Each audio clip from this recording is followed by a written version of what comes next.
Assalamualaikum warahmatullahi wabarakatuh. Perkenalkan, nama saya Angga Syaputra Zuhdi dengan NIM B1A124352 dari Fakultas Hukum Prodi Ilmu Hukum kelas H. Di sini saya akan sedikit menjelaskan tentang teori kerjasama antar negara. Sebagaimana manusia tidak lepas dari pergaulan dengan sesama manusia, begitu pula dengan negara tidak dapat lepas dari hubungan sesama negara. Tugas negara pun tidak terbatas pada bermacam urusan dalam negeri, melainkan juga meliputi hubungan dengan negara lainnya. Hubungan itu terjalin dalam kerjasama. Kerjasama antar negara adalah suatu hubungan dari beberapa negara yang dalam hubungan itu terjalin kerjasama dari negara-negara yang berkedudukan sama dan sejajar. Teori kerjasama antar negara ini dapat dibagi atas 4, yaitu bentuknya, hukum, politik, dan sumbernya. Bentuknya. Bentuk ini terbagi dalam 2, yaitu bentuk klasik dan paham federalisme. Bentuk klasik ini merupakan dalam artian merupakan kerjasama dalam arti luas. Di sini tercakup segala macam kerjasama, baik yang didasarkan hukum internasional, baik karena geografis maupun dikarenakan soal-soal lainnya, dan kerjasama dalam arti sempit. Inilah yang sebetulnya merupakan problem dalam ilmu kenegaraan, yaitu apabila beberapa negara sebagai kesatuan politik bergabung, apakah suatu republik atau monarki semuanya bergabung menjadi satu kesatuan politis yang kemudian membentuk pola-pola tertentu. Paham federalisme.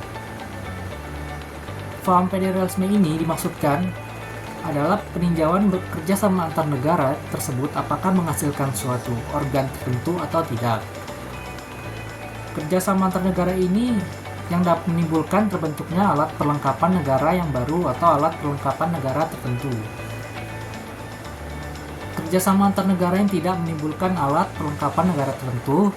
Kerjasama antar negara yang kelihatannya atau seolah-olah sebagai penggabungan negara, tetapi kenyataannya tidak demikian, penggabungannya hanya sebagai kedok saja. Kerjasama antar negara yang didasarkan hukum yang sebenarnya terjadi dan betul-betul merupakan penggabungan beberapa negara. Dalam hal ini misalnya adalah protektorat, monarkal uni, perserikatan negara, perserikatan serikat. 2. Hukumnya. Apabila kita meninjau kerjasama antar negara ini dari segi hukumnya, maka untuk ini kita masuki lapangan hukum internasional atau hukum antar negara. Hukum yang berlaku itu adalah hukum antar negara yang umum dan hukum antar negara yang khusus, misalnya traktat. 3. Politiknya. Bila kita meninjau dari segi politiknya, maka kita memandangnya dari segi international relation yang di dalamnya mencakup international politik dan international organization. 4. Sumbernya.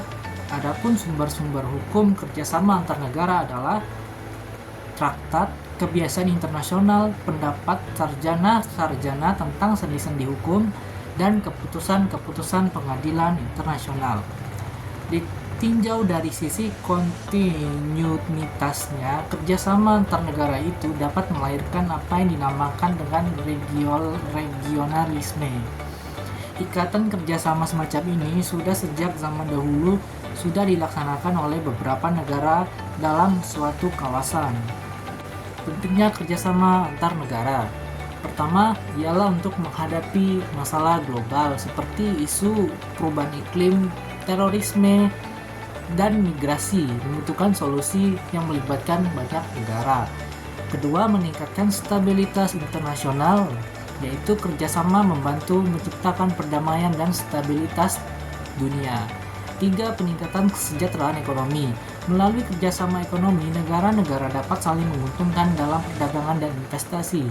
4. Meningkatkan kemajuan teknologi. Negara-negara berbagi pengetahuan dan teknologi untuk kemajuan bersama. Jenis-jenis kerjasama antar negara. Pertama, kerjasama ekonomi. Bisa berupa perdagangan bebas, investasi bersama, dan pembangunan infrastruktur. 2. Kerjasama militer dan keamanan, seperti membentuk aliansi pertahanan dan kerjasama dalam perang melawan ancaman bersama. Ketiga, kerjasama sosial dan budaya. pertukaran budaya, pendidikan, dan bantuan kemanusiaan. 4. Kerjasama lingkungan, seperti kolaborasi dalam melawan perubahan iklim, pengelolaan sumber daya alam, dan perlindungan biodiversitas. Apa saja faktor yang mempengaruhi kerjasama antar negara? Pertama adalah kepentingan bersama.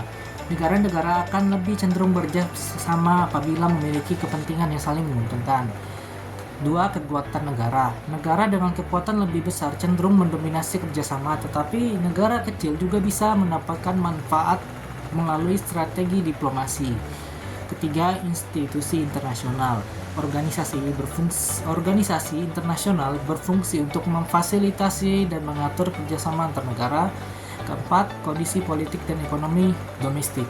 Stabilitas politik dan ekonomi di dalam negeri mempengaruhi kemampuan negara untuk berpartisipasi dalam kerjasama internasional.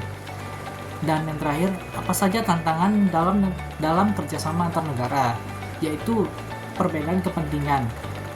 Negara-negara mungkin memiliki kepentingan yang berbeda yang menyebabkan kesulitan dalam mencapai kesepakatan, konflik kepentingan, ketidakstabilan politik, dan masalah kepercayaan.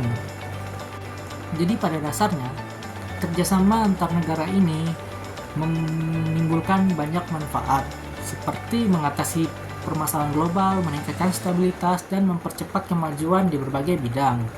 Meskipun terdapat tantangan seperti perbedaan kepentingan, ketidakstabilan politik, dan masalah kepercayaan, kerjasama antar negara tetap menjadi kunci dalam mengatasi masalah global, meningkatkan kesejahteraan bersama, dan serta menciptakan perdamaian dan stabilitas di dunia.